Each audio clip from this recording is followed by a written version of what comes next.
mempercantik dunia, katanya ingin mempercantik dunia, malah justru meninggalkan keluarga, meninggalkan kewajiban.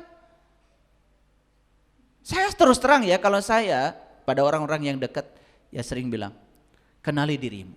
Setelah kamu kenal pada siapa Tuhan, tugas berikutnya apa, Pak?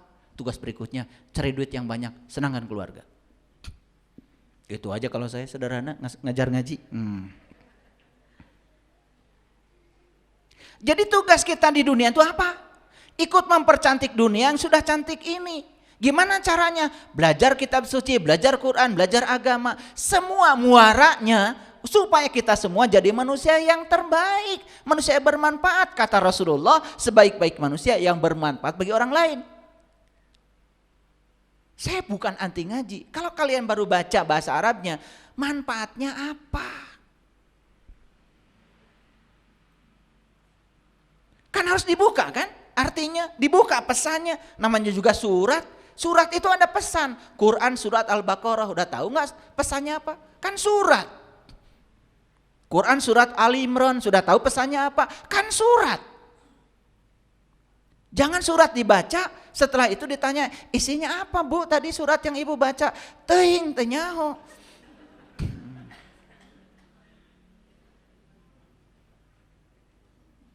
Malah dibacain pakai puisi, padahal ngerti juga enggak. Lihat saya semuanya. Mengerti enggak sekarang? Jadi tugas utama kita datang ke dunia ini diutus oleh Allah untuk ikut serta mempercantik dunia yang sudah cantik ini. Mendamaikan dunia, mensejahterakan dunia, berkarya di dunia. Ya, bikin karya. Dan jangan takut dikatakan kalau kita bekerja untuk dunia itu disebut urusan dunia. Nah, untuk bekerja di dunia kita itu dikasih nilai oleh Allah, nilai-nilai ketuhanan. Di mana itu? Di dalam jiwa kita. Sifat-sifat Allah itu sudah ada di situ. Ar-Rahman, Ar-Rahim, Al-Malik itu dibawa ke dalam kehidupan supaya saat berkarya tidak korupsi, tidak mencelakakan orang, tidak menipu orang, tidak merugikan orang. Bawa sifat itu. Mengerti ya? Baru jadi manusia yang berguna. Nah, kalau begitu apa makna dari ayat ini? Walal akhiratu khairul laka minal ula. Sesungguhnya akhir itu lebih baik daripada awal. Lihat saya semuanya. Jadi semua kita kan ingin akhirnya baik. Betul nggak? Ya sudah, kalau ingin akhirnya baik, awali segalanya dengan baik. Tidak mungkin tiba-tiba akhirnya baik kalau awalnya tidak baik. Ini makna ayat ini. Supaya kita punya pandangan, oh ternyata tidak semua sebab akan diikuti dengan akibat.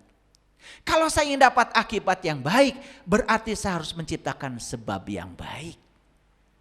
Ini makna ayat ini, supaya kita visioner. Tidak mungkin besok kita baik kalau hari ini kita tidak baik. Karena yang menentukan besok itu apa yang kita lakukan hari ini. Selama ini memahami ayat ini terlalu dangkal. Mengatakan akhirat lebih bagus dari dunia. Makanya ketika ditanya, ari maneh di dunia naon wae pagawean? Bagian urang mah engke. Di ditu saya mah. Eta maneh duit kieu teu boga. Gawe teu boga. Oh, kalau uang semua kemewahan dunia buat orang kafir. Buat orang beriman seperti saya mah nanti. Bahaya nggak pemikiran itu? Bahaya karena dangkal memahami ayat ini. Coba sekarang pahami, sesungguhnya akhir itu akan lebih baik kalau awalnya baik. Ayat ini mengajarkan kepada kita, yuk di dunia ini ada sunatullah, ada hukum yang namanya hukum sebab akibat. Kalau kamu ingin dapat akibat yang baik, ciptakan sebab yang baik. Tidak mungkin tiba-tiba kamu memanen akibat yang baik kalau sebabnya buruk. Tidak mungkin kita memanen padi dong kalau tidak menanamnya. Semua yang kita panen itu sebetulnya kita yang telah menanamnya. Ayat ini memberikan kepada kita suatu visi. Supaya apa? Kita setiap hari memanen kebaikan. Akibat apa? Tanaman kebaikan kita sendiri. Jadi intinya ayat ini, berbuat baik sebanyak-banyaknya. Kapan? Di sini, saat ini, sekarang. Yang punya uang sekarang, sudah. Kalau bisa berbagi, bagi. Saya tadi mau ke sini. Ada, mohon maaf, ada yang anak tidak melihat, jualan kerupuk. Sampai kesandung-sandung, kesolokan. Aduh, gak tega. Macet-macet juga saya minta izin. Saya berhentikan mobil saya turun sendiri. Ya. Saya beli semua kerupuknya. Dan itu saya serahkan lagi kerupuknya sama dia. Saya tanya, berapa nih kerupuk semuanya? Saya beli ya semuanya, saya lebihkan. Terus kerupuknya Pak, gimana Pak? Bawa. Jual lagi. Itu bahagianya luar biasa tuh. Ya, bahagianya luar biasa. Kapan lagi saya bisa mengambil sini? Besok belum tentu tangan saya bisa mengambil uang di saku saya. Makanya jangan suka menunda berbuat kebaikan. Makanya ayat ini sering dibaca enggak ketika sholat? Sering dibaca enggak kalau sholat berjamaah? Sering, tapi pesannya enggak nyampe. Walal akhiratu khairul laka minal ula, pesannya akhirat lebih bagus dari dunia. Akibatnya apa? Ya sudah, di dunia enggak bikin apa-apa karena bagian saya akhir. Padahal Rasulullah mengatakan dunia ini adalah ladangnya akhirat. Jadi kalau saya punya prinsip, gak usah mikirin masa depan deh. Pikirkan saja apa yang bisa dilakukan saat ini. Yuk, kalau bangun pagi itu, saya bisa apa hari ini? Saya punya apa hari ini yang bisa menyenangkan banyak orang? Tidak boleh ada satu orang pun yang berkurang kebahagiaannya bertemu dengan saya. Saya ketemu anak kecil juga suka menyiapkan uang sesuai dengan kemampuan saya. Saya kasih. Bahagia tuh anak kecil. Walaupun ibu bapaknya orang kaya, tapi beda. Dia menerima uang dari kita dengan menerima uang dari ayah ibunya beda. Beda. Makanya sebisa mungkin siapapun yang bertemu dengan saya, dia harus bahagia. Siapapun. Mau tukang parkir, mau tukang di jalan, ya. Makanya diniatkan kalau mau pergi itu, ya, semampunya. Barangkali nanti saya ketemu siapa di jalan, saya niatkan untuk berbagi. Hadirin, luar biasa. Hidup itu menakjubkan. Bahkan saya merasa kok hidup ini gratis amat gitu. Karena apa? Tidak ada yang kita lakukan itu tidak berbalas. Selama kita tidak mengharapkan balasan. Jadi kesimpulannya, ingin akhirat selamat? Lakukan apa? Lakukan kebaikan. Kapan? Di mana? Di sini, saat ini, sekarang. Walal akhiratu khairul laka minal ula. Saya ingin semua akibat saya adalah baik. Maka saya sekarang menciptakan sebab-sebab baik. Saya stop membicarakan orang, saya stop mengguncikan orang, saya stop menilai orang. Stop semuanya. Fokus pada diri kita sendiri. Perbaiki diri kita. Kalau sudah fokus semuanya ke sini, tidak pernah menyalahkan orang lain, tidak pernah menghujat orang lain lagi, semua ke sini. Dan segala hal yang terjadi dalam hidup dipertanggungjawabkan oleh diri kita sendiri. Paham? Ulangi ya, supaya tegas ya. Walal akhiratu khairul laka minal ula, artinya apa? Sesungguhnya akhir lebih bagus daripada awal. Jadi kalau akhir dengan awal itu tidak pernah terpisah. Akhir yang baik tentu saja harus diawali dengan awal yang baik. Ingin berkelimpahan rezeki? Yuk awali sekarang. Mulai belajar berbagi. Ya, kapan? Sekarang. Jangan menunggu besok. Kalau nunggu besok itu suka ada yang berbisik di sini nih, pikiran gelap. Ya, enak aja, suka begitu, ya. Itu suka ada yang gitu tuh. Nah itu ya, itu diri palsumu itu yang namanya setan itu. Jadi setan itu sebenarnya diri kita sendiri saat kita sedang berada dalam kegelapan. Ya, hati-hati ketika kita sedang tidak sadar. Yuk, sekarang kita belajar lebih dalam lagi. Hukum sebab akibat. Ini ada gambar di sini ya. Ini gambar apa ini? Pencuri ya. Ini penjara. Jadi pencuri pasti akibatnya penjara. Ini yang tadi. Ya. Dia tidak mungkin orang tiba-tiba ingin mendapatkan akhir yang baik kalau awalnya sudah tidak baik. Ya. Coba perhatikan, semua pencuri kan berakhir di penjara. Soal waktu aja. Karena apa? Ya. Yang tidak bisa disembunyikan di semesta ini cuma 3. 1 matahari, 2 bulan, 3 kebenaran. Dan kebenaran itu punya mekanisme sendiri untuk menunjukkan dirinya. Hanya soal waktu. Hanya soal waktu. Percaya deh sama saya. Ini hukum sebab akibat bukan? Oke, sekarang saya tanya. Pencuri berakhir di penjara. Penjara baik apa buruk? Baik apa buruk? Udah mulai berubah ya pikirannya. Musibah atau berkah? Tergantung sudut pandang. Kalau yang berkesadaran, oh dipenjarakan tubuh siapa tahu mau dibebaskan jiwanya. Dan justru orang yang bebas tubuhnya malah bisa jadi dipenjara jiwanya. Jadi apa yang buruk? Yang buruk itu kesadaran cara kita memandang. Padahal ini hukum sebab akibat. Pertanyaan saya berikutnya, siapa yang menciptakan hukum sebab akibat?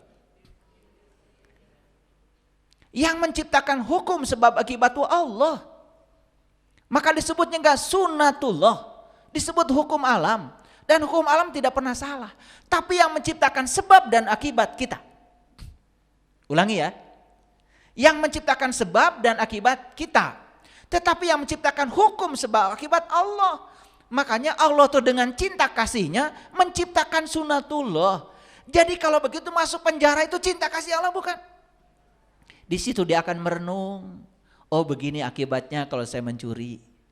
Oh ini akibatnya kalau saya mengambil hak yang bukan hak saya. Di dunia saja saya sudah tidak terhormat. Rezeki saya jadi tidak berkah. Keluarga saya jadi malu semuanya. Disebut keluarga yang dihidupi dari hasil mencuri. Coba, kalau di situ orang mengalami perenungan, bukankah justru yang mengantarkan dia menjadi baik, justru keburukannya? Apa yang salah? Gak ada. Jadi kalau begitu sekarang Bapak Ibu bisa melihat hukum sebab akibat itu adalah cinta kasih Allah, sunnatullah. Oke, lanjut. Ini orang sedang apa? Kekecilan gambarnya maaf ya. Ini orang sedang menggergaji pohon. Dan ini adalah banjir. Allah menciptakan alam semesta ini dengan hukum sebab akibat.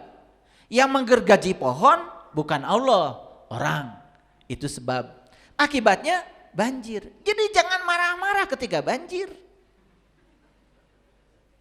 Lah itu kan sebab akibat. Jadi akibat yang menyertai sebab yang kita ciptakan karena kita lupa dengan ayat walal akhiratu khairul laka minal ula.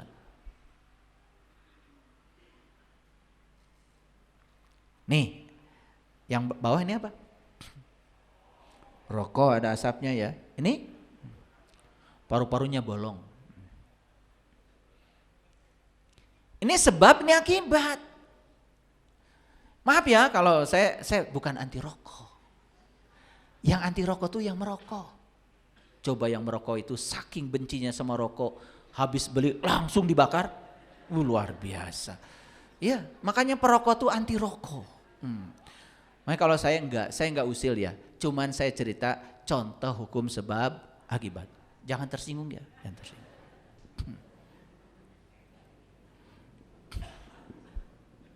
Nah, kita baca ayatnya nih. Ini Quran surat Al-Kahfi ayat 84. Ya. Ada yang mengatakan pada saya, "Oh, saya ini katanya tidak mengikuti sunnah, tidak Quran sunnah." Mohon maaf. Saya setiap kali mengajar pasti ada Qurannya, ada hadisnya. Saya tidak anti Quran dan hadis. Saya dibesarkan di lingkungan yang agamanya cukup kental. Cuman jangan heran kalau ada penjelasan saya yang mungkin dirasa berbeda dengan penjelasannya selama ini.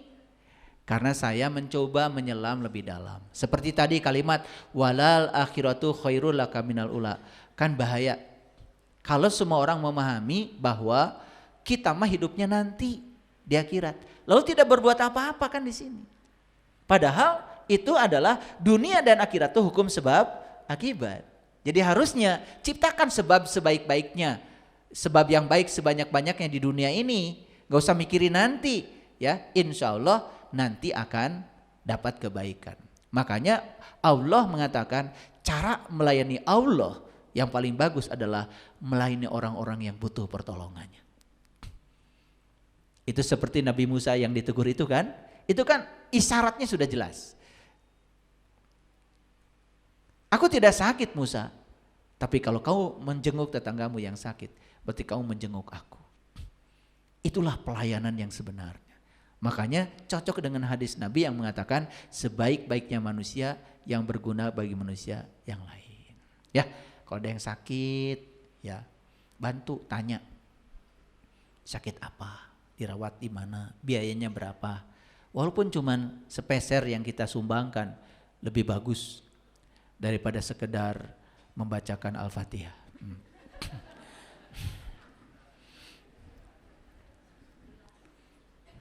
Maaf ya. Ya lanjut dulu. Ini surat Al-Kahfi ayat 84.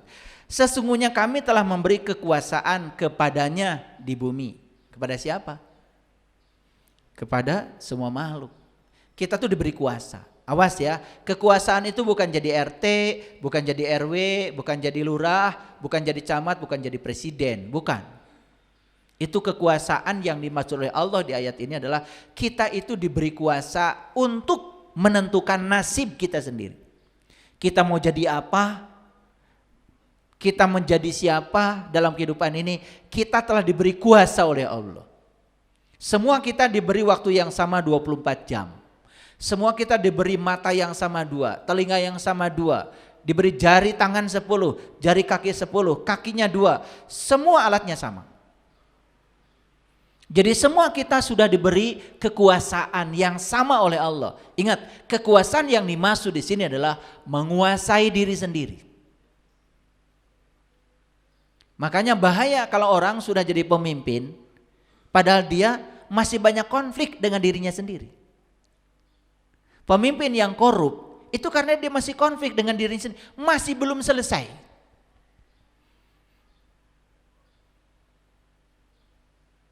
Ya saya berharap yang mau jadi pemimpin itu yang sudah selesai dulu dengan dirinya sendiri. Tidak baperan, tidak tersinggungan, tidak dendaman. Karena bahaya kalau kekuasaan di tangan orang yang semacam itu, kekuasaan akan digunakan dan disalahgunakan untuk mengancam orang-orang yang dianggap tidak sejalan dengan dirinya. Mari kita lihat ayat ini. Sesungguhnya kami telah memberi kekuasaan kepadanya di bumi. Dan kami telah memberikan kepadanya sebab atau jalan untuk mencapai segala sesuatu. Makanya di sini ada kata-kata ya, wa atainahu min kulli syai'in sababa. Makanya sababa, sabab. Jadi ternyata kata sebab itu dari bahasa Quran. Makanya sababa atau sebab itu adalah jalan. Sebab itu adalah titik awal. Cocok dengan ayat yang tadi, walal akhiratu khairul laka minal ula. Jadi sebab itu ula, awal. Jadi tidak mungkin awal dengan akhir itu tidak linear, tidak mungkin, tidak bersambung. Oleh itu aneh orang yang di dunianya pembenci, menebarkan kebencian, mulutnya kotor, kalau bicara selalu menyakiti orang, kalau punya harta pelitnya auzubillah,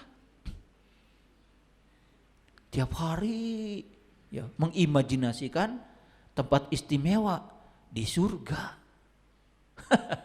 Itu sudah bertentangan dengan walal akhiratu khairul laka minal ula. Yuk kita lihat ayat ini. Sesungguhnya kami telah memberi kekuasaan kepadanya di bumi. Jujur Bapak Ibu, kita tanya sekarang. Kita punya kuasa enggak terhadap diri kita sendiri? Punya? Oke. Pertanyaan kedua, sudah digunakan enggak kekuasaan di bumi ini oleh kita selama ini? Sudah digunakan? Nah, ciri orang yang sudah menggunakan kekuasaan di buminya, di sini, di buminya, cirinya sederhana. Dia berhasil menjadi dirinya sendiri. Kalau gitu tesnya sederhana. Masih suka sakit hati ketika dimarah-marahin oleh orang lain? Masih? Belum berkuasa itu. Kalau kita masih baperan, gampang tersinggungan, itu artinya kita belum sukses menjadi penguasa di bumi ini. Kita masih sering menjadi orang lain. Itu yang disebut dengan ewuh pakewuh. Makanya saya mengajarkan 7 jangan. 1, jangan suka menyesali keadaan. Apapun yang terjadi, pahami kalau itu adalah kasih sayang Allah. Sekalipun tidak diharapkan kedatangannya. Itu untuk menyelamatkan jiwamu. 2, jangan mudah tersinggung dengan hal-hal yang sepele. Anggap semua masalah sepele. Itu aja. 3, jangan suka memikirkan hari esok yang tidak-tidak. Kamu nanti jadi takut dan cemas. Hidup saja di sini, saat ini, sekarang. Kamu akan damai. 4, jangan suka memikirkan yang tidak bisa diubah. Yang tidak diubah itu masa lalu. Masa lalu itu tidak bisa dirubah. Yang bisa dirubah itu cara kita memandang masa lalu. Dulu ada masa lalu yang kita anggap sebagai musibah karena belum mengerti. Sekarang pandang masa lalu sebagai berkah. Jadi damai. Karena sudut pandang kita sudah berubah. Yang kelima, jangan iri hati.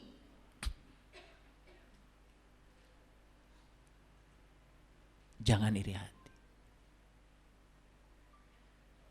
Nempok aing susah sia jadi senang. Nempok aing senang sia jadi susah.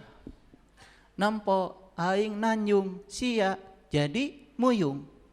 Nempok aing benghar sia jadi jangar.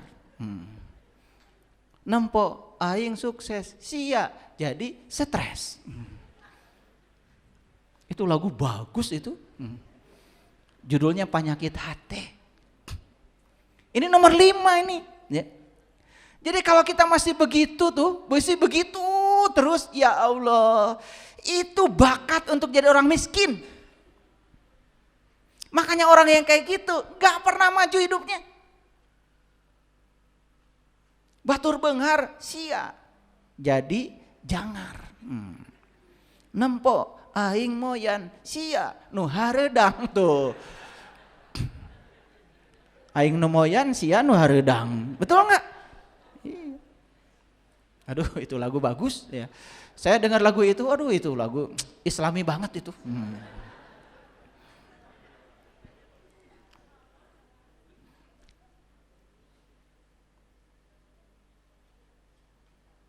Yang nomor 5 itu. Yang nomor 6. Jangan menganggur. Nganggur itu biasanya suka cescos.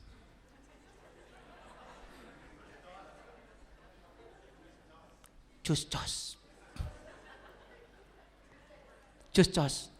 Terima kasih, itu betul tuh cuscos. Cuscos itulah yang tidak mesti dibicarakan. Yang tidak mesti dipikirkan. Akhirnya apa? Mulai membicarakan dan memikirkan yang tidak penting. Itu bahayanya nganggur. Makanya jangan banyak nganggur. Di rumah itu apa aja coba kerjakan. Masa tidak ada yang bisa dikerjakan di rumah? Saya kalau di rumah ya, saya gosok WC, saya bersihkan itu kloset itu. Supaya tamu saya senang kalau ke rumah. Ada ini yang tidak, saya beli ngecat sendiri supaya senang yang datang ke rumah. Iya, ada pohon, ada bunga yang mati saya langsung beli ke Cideng supaya senang yang punya rumah. Saya niatnya ingin menyenangkan yang datang ke rumah. Supaya dia dapat ketentraman, keindahan begitu. Bukan mau memamerkan rumah. Kalau semua diniatkan untuk menyenangkan orang lain, percaya sama saya, berkahnya pasti datang. Beda kalau niatnya untuk pameran. Dan yang ketujuh dari 7 jangan itu, yang ketujuh perhatikan. Kalau yang keenam itu tadi jangan menganggur, ya. Yang ketujuh jangan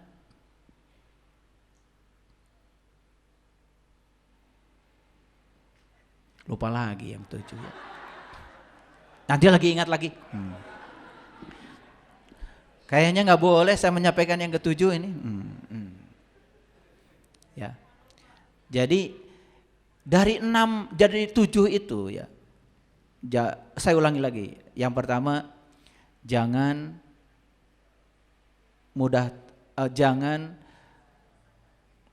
menyesali keadaan. Yang kedua, jangan mudah tersinggung dengan hal-hal yang sepele.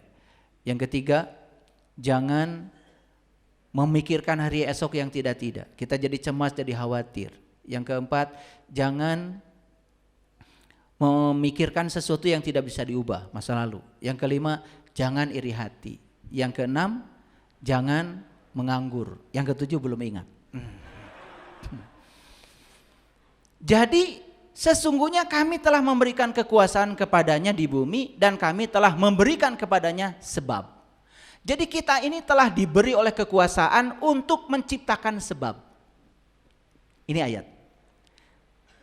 Kita telah beri kekuasaan untuk menciptakan sebab. Artinya apa? Sebab apa yang mau kau ciptakan, kekuasaannya ada pada dirimu. Mau sakit hati, boleh.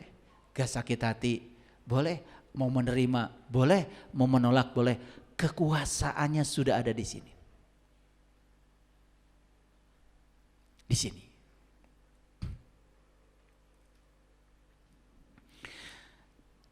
Sunnatullah itu adalah hukum Allah yang mengatur semesta raya. Itu adalah wujud kasih sayang Allah tanpa batas. Jadi sekarang kita paham bahwa setiap sebab pasti ada akibat yang menyertainya. Oleh karena itu jangan ragu dengan sunnatullah. Oleh karena kita tidak ragu lagi, maka sekarang saya berjanji untuk tidak menciptakan sebab yang buruk. Karena saya ingin akibatnya semuanya baik-baik saja. Setuju? Oke. Jadi ternyata dalam tafsir saya mencoba memahami beberapa pendapat dari para mufassirin. Jadi kalimat sabab di dalam ayat yang tadi saya sebutkan tadi itu bisa berarti macam-macam. Yang pertama, sabab itu bisa berarti al-ilah, alasan. Yang kedua, sabab itu bisa berarti azariyah, perantara. Yang ketiga, ya, sabab itu bisa berarti al-wasilah, penghubung atau perantara. Yang keempat, sabab itu bisa berarti juga al-habal. Habal itu artinya tali yang menghubungkan. Dan yang kelima, ternyata sabab juga diartikan oleh para mufassirin sebagai at-thoriq atau jalan. Jadi menciptakan sebab berarti kita menciptakan suatu alasan. Menciptakan sebab berarti kita menciptakan perantara untuk terjadinya sesuatu. Menciptakan sebab berarti kita menciptakan penghubung untuk terjadinya sesuatu. Ya, menciptakan sebab berarti kita menciptakan tali. Menciptakan sebab berarti kita menciptakan jalan. Nah, hadirin, kita telah diberi kuasa oleh Allah untuk berkuasa di bumi ini. Kuasa untuk apa? kuasa untuk menciptakan sebab. Nah, memang ini perlu diperdalam lebih dalam lagi. Karena apa? Perlu pengetahuan yang dalam, perlu kesadaran yang dalam. Silahkan. Ciptakan sebab yang sederhana saja. Ada kejadian yang tidak enak, Bapak Ibu tolak. Itu sudah sebab. Apa akibatnya? Akibat yang pertama, kejadian yang sama akan datang berulang-ulang. Sebab berikutnya, kita jadi marah. Betul? Kita jadi kesal. Sebab berikutnya, apa? Kita jadi sakit. Sebab berikutnya, kemurungsung. Wah, banyak.